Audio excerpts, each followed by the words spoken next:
Welcome back. Here's where you left off. Spoilers ahead for chapters 27 through 31 of Expeditionary Force Book 18 Gateway. So I was right, Leonard. I called it. She's alive. I knew it. I knew Craig would be like that. I didn't know how he would do it, but I just had this sense. I knew it. You're like, no, it's done. It's over with. Frey's back, baby. Wait, right? Yeah, okay, hold on. First of all, when Frey came back, I literally stopped for a bit. I'm like, I did not anticipate that. That's fine. I can be wrong at least once a year. And I was very happy, right? And the way she came back, I was like, oh, that actually pretty good. I'm not mad how she came back. I'm not mad at all, right? How it was explained was pretty good. It was pretty creative way to bring someone back. I think it was very creative. I think that was really creative. And I like the way that they tied it into the mechanism sort of longevity. And that's how they did it. I like the way he tied it in there because it wasn't just because of her. She was saved because of the mechanism doing what it normally would do. And I kind of like that. The suspension field it was a little like when Valkyrie came back to the to whatever they call it. They keep changing the names on us, but it was going to go back to the thing, and the door opened, and next thing you can hear Frey talking. Everyone's like, "Oh my gosh, she's alive!" And when Joe asked her, so how long were you inside? What was the thing? Oh, it's only a couple of seconds. Frey, it's been almost a month. So they're like, what? What do you mean it's almost a month? That must have been think about that. She'd be like, what are you talking about? It was like 5 minutes. It's like exactly. Yeah. So I definitely understand the confusion, the shock, and all that good stuff. But at the same time, I was like, okay, so now we have another thing here that potentially can be a Skippy Joe plan that the suspension field inside the what do you keep calling it, vortex now or whatever, this thing, it's they can probably use that in the future because Joe and Skippy already said we can probably use this sometime in the future, but we don't know yet. So that's going to be a thing happening. But at the same time, I was very surprised that they come to realize that they went through all this and this thing does not work. Right? Nagata has to talk to the machine, has to find out what's going on because Skippy pissed it off, and Nagata was saying that no, it's they have free will. They can actually say yes, no to any mission, and they did a brief history that there's only like a handful that's actually active. The rest is just prototype, and the numbering system actually makes a lot of sense when she mentioned that. I was like, oh, okay, that makes sense.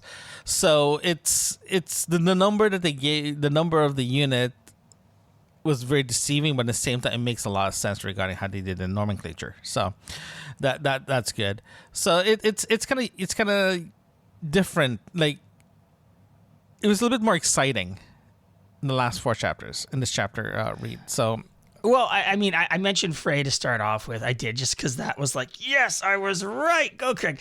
Anyway, so really it was more about Nagatha. These chapters are really about Nagatha and about her. Well, we did actually have Chad in there as well, but we'll get to Chad later. Chad's back. Yeah, Chad is back. Let's talk about Chad later. Chad's back. We'll try.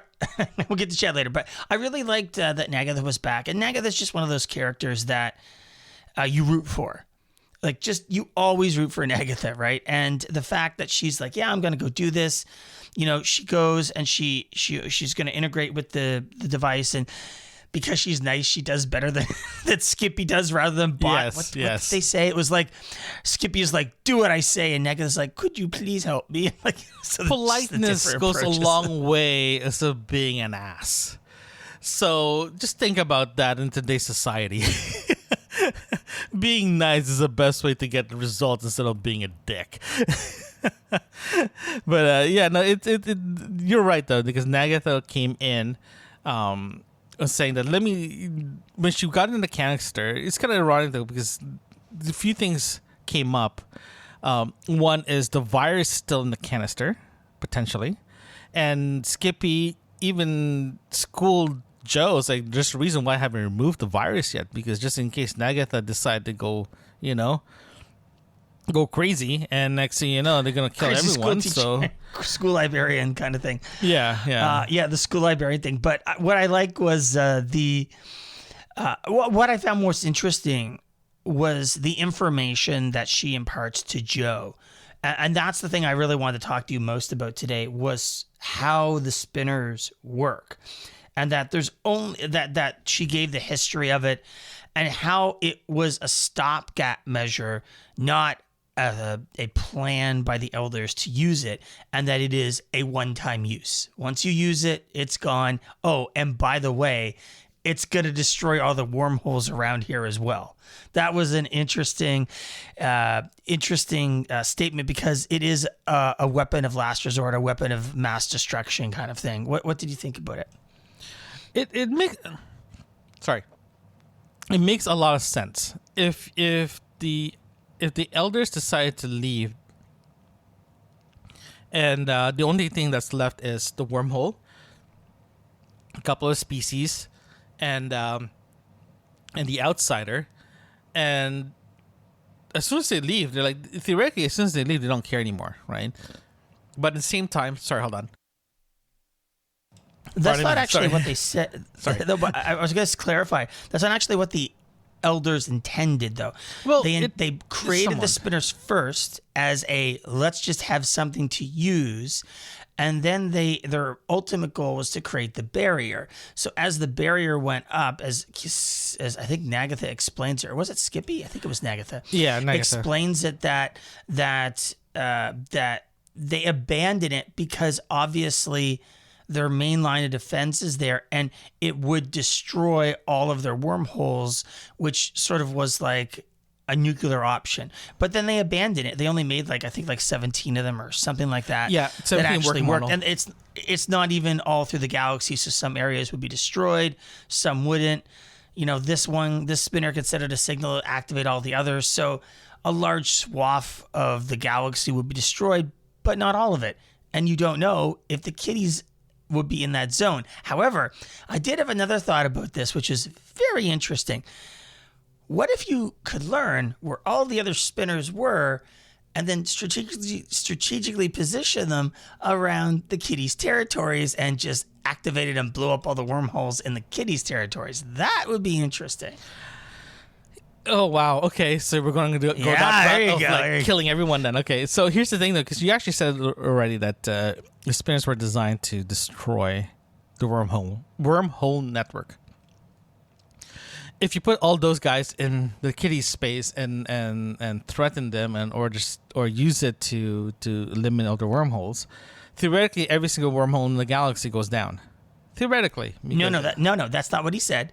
What he said was the range of the spinner, whatever the spinner is, any wormhole within that range, whatever it is, gets destroyed. So if you bring them closer together to within the kiddies' territory, only the wormholes within the kiddies' territory would generally be destroyed, not the rest of the galaxy. But here's the thing, though. You're going to have a big gap, though. If the kiddies' homeworld is in a big circle, and it's somewhat close in the middle, right?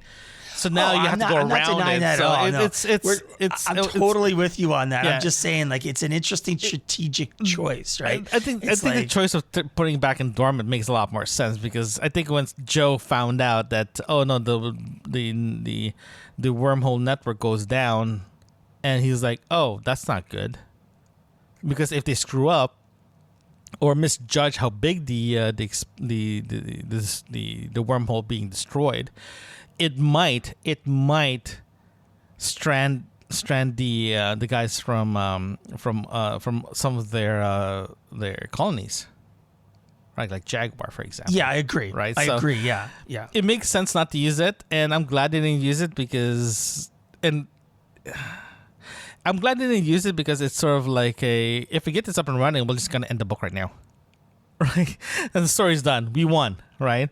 So for them not using it, and what I noticed as well too is throughout the whole book itself is as soon as they figure out something, they come to realize they can't really use it. or if they use this, something massive is going to happen, right? So, with that said, let's talk about Scarandum's plan. It was a great plan, my friend. What do you think about it? I liked it. It was an interesting plan. It was very good. I never thought about doing it that way. I really didn't, because they literally send information. Well, Skippy did send information to their ambassadors and tell them, "Hey, give this to the Maxalt." As soon as they do that, they knew Maxalt's we're gonna take offense about this, right? So it's kind of funny though, because Joe got somewhat in trouble with starting the Kristang Civil War, right? Now they're doing a Maxalt coalition civil war. And at the same time too, the birds, the birdies, are talking to the other species. Hey, can we work with you guys? I'm willing to jump ship, right? And that sort of instability inside the Maxalt coalition is actually pretty good, because they already said they're keeping the fleet busy somewhere else, right? So it's interesting how they're doing it. Do you agree with that statement, or you're like, oh well, it's good, pretty good, let's move on? Well, I found the logic of it really interesting. They know that the clients of the kitties are subjugated, so they know that there's an attitude here of not wanting to be subjugated, right? So they kind of press into that. And so Scarandum's thing is like, once we light up the coalition in rebellion, I can't undo that clock. And I think that's what he was referring to before. Once we press the button, it's done. And so all they do is manipulate a couple of scenarios and make a couple of statements, and full-on rebellion is going on. And I thought that was brilliant. I think that's the way that they would want to do it. And the more interesting thing is that where will the Bosphorok go after it's done? Because they're being hammered by the kitties. But also, this is taking resources away.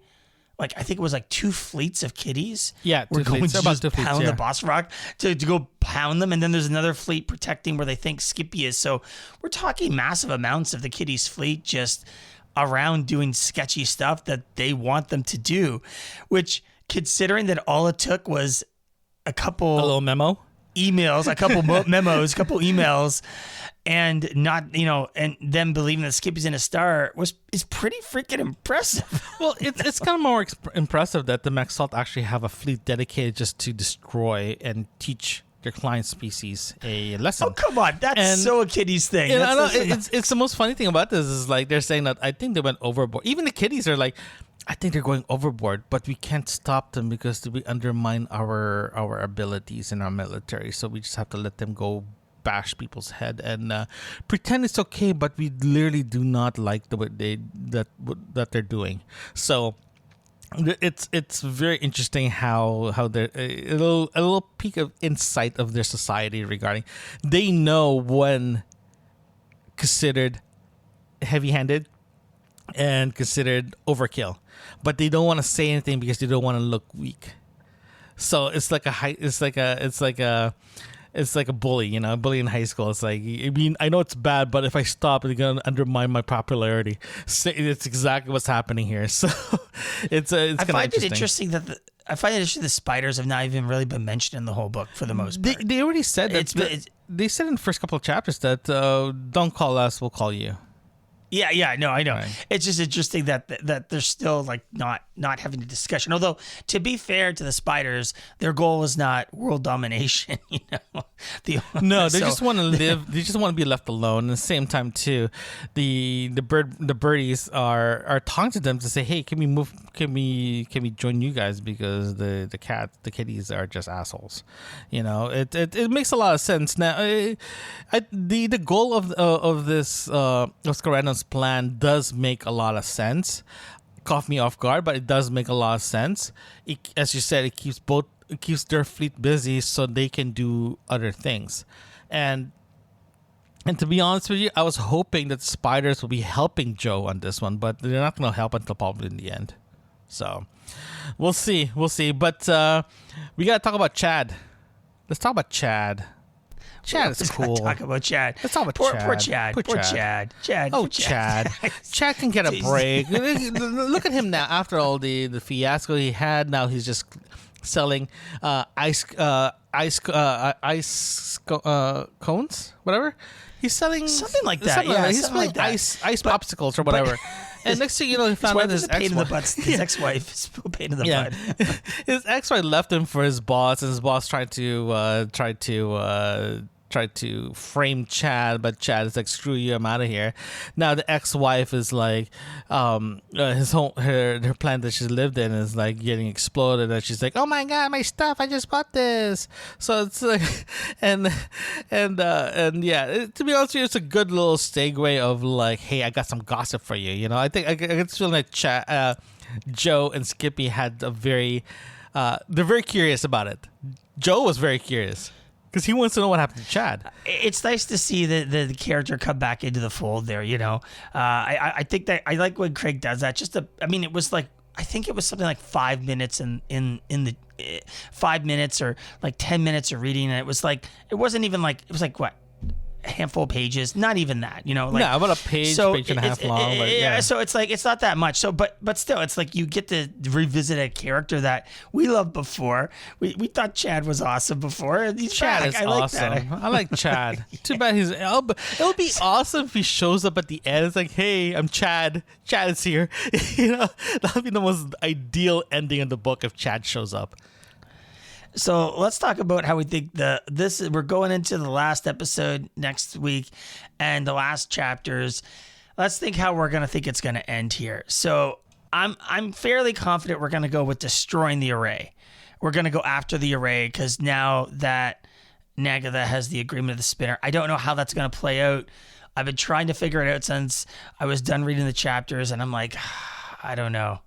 What I do know is I am certain, well, okay, I'm not certain, but I'm fairly certain that we're not going to have like all of Earth's fleet going out. I don't know why. I just don't think that's Craig's style. He likes the merry band of pirates winning by themselves. That's what he likes. Yeah. So maybe Nagatha gets a ship. Maybe she gets her own ship for some reason. I'm not sure, but you know, maybe the spinner's like, I have a ship to move me or something. That would be kind of cool, but I'm not sure. Yeah, this is the thing I'm kind of not worried about, but kind of curious because, as you said, after this episode, we have one more episode to finish off the book before our final review, and looking at it, and based on where we are right now in the book, and based on our opinion regarding, like, I just don't want the book to be rushed. You know what I mean? I don't want the book to be finished too fast and without any climactic sort of like ending on it. But at the same time, it's I don't know, Derek. I don't know how this is going to end. I don't know how this is going to work out. As far as we know, Joe's going to do something dumb. I think we're going. Hold on, before we continue, is this the last book, right? For Expeditionary Force, or I think there's this random prequel. Okay. I'm pretty sure. So, I'm pretty sure. I'm gonna have to look into it because we only have like 5 more chapters, 7 or 8 chapters. Yeah, is it? I think it's 7 chapters. Yeah, 7 chapters. Not that much, you know. So if that's the case, Derek, I feel like my original comment that this book will end with Joe dying. I think that's what's going to happen because several times. Here's a couple of hints, though. Here's a couple of hints because. Okay, this is gonna. I want to hear you on this because I'm not with you on it. There's a couple of times that he's been told, "Do not go to this mission. Do not go to this mission. Do not go inside that thing. Do not do this. Do not do that." Right, and at the same time, too, he already hinted at several times that this is probably the last time I'm going to talk to the family. Right, so I'm probably just reading into it too much. I think I am, but at the same time, too, it makes a lot of sense to end a series like this, like that the hero will die or the hero will sacrifice himself in a way that it will save humanity, right? It makes a lot of sense if that's the case, but at the same time, too, the way the book is going on right now, that they spent so much time to get the spinner up and running, they can't use it now. They're trying to look at another way to stop the outsider, and right now the only time we saw the outsider in since chapter 1 Never. We haven't seen them since chapter 1. So we don't know where the outsider is, and we don't know what the next step is, because every time they do something, it's failing or they can't use it, right? And yeah, I think that's what I'm seeing. I get this feeling that they're gonna save the universe. They're gonna find whatever they need to find, but I have this feeling Joe's still gonna be sacrificing himself at the end. I just don't agree with you on it at all. I think that's not really what people would be. I think people would be against that because he's such a beloved character. Although I see your argument, I don't necessarily think that's going to be the case. But what I am more wondering about is, how does Craig wrap this up in a bow for us to be happy where the characters land in the end and not have it not be rushed? That's sort of what I'm more interested in doing, because yes, we might get a Scrandon prequel, and that would be great, and I'm very excited to read that. But really, he's moving away from X-Force, and he did these couple books to try to sort of help out the fandom and give them closure. And so I'm wondering how he's going to do that at the end of this book, if that's the case. And so I'm just wondering, how do you feel about the closure aspect of it? I have no, we're going into book, is it book 19 now? It's book 19, right? Or 18? No, we're on book 18. Dude. 18, holy cow. Okay. I'm going to save my final review at the final review of the book, because it's very, very interesting because I'm very curious, because the reason why I'm saying that is, like, when you ask me, how do you think the book is, how the series is going to end, I'm not gonna. It's hard for me to say it until. Well, you've already said it. You said Joe's gonna die. That's how you said the series. Well, the book, how the book is gonna die is the thing, right? Yeah. But remember, writers do like to put epilogues, so we'll find out what's in the end. Yeah, I'm pretty sure there will have to be an epilogue here. There will have to be an epilogue here. So let's use the argument. Let's use my argument that Joe dies. Okay, that's the next reassignment. Joe's gonna die at the end because that's the most sacrificing things to do, right? But unfortunately, you're right. People will not like that because the hero must live. But if you look at the reality of it, what's the most heroic thing to do is to sacrifice yourself for the greater good of the universe, right? So if that is the case, there's a good chance Kippy might die too. You know, because originally before this book, you are so dark here, man. You're so freaking dark. Remember the last book, the last two before this one, the book 17, 16 was supposed to be the ending, right? And we already had this. We had this conversation already. It would be nice if Skippy and Joe had to sacrifice themselves to save the world. Go away. I'm not arguing that point. So I'm not arguing that point. I think it is. They started this together. They ended together. Is a legitimate argument for plotting. Not a problem. I'm with you. I would be sad about it, but I couldn't argue with you too much about it, right? But I guess we will wait and see, and we'll see how it turns out in the next episode. Join us next time as we review chapters 32 through 39 of Expeditionary Force Book 18 Gateway. Thank you for joining us today. Don't forget to hit that subscribe button and share a review. We love to hear from you. Send us an email at yourbookmarksinfo@gmail.com. Join us again right here where you left off.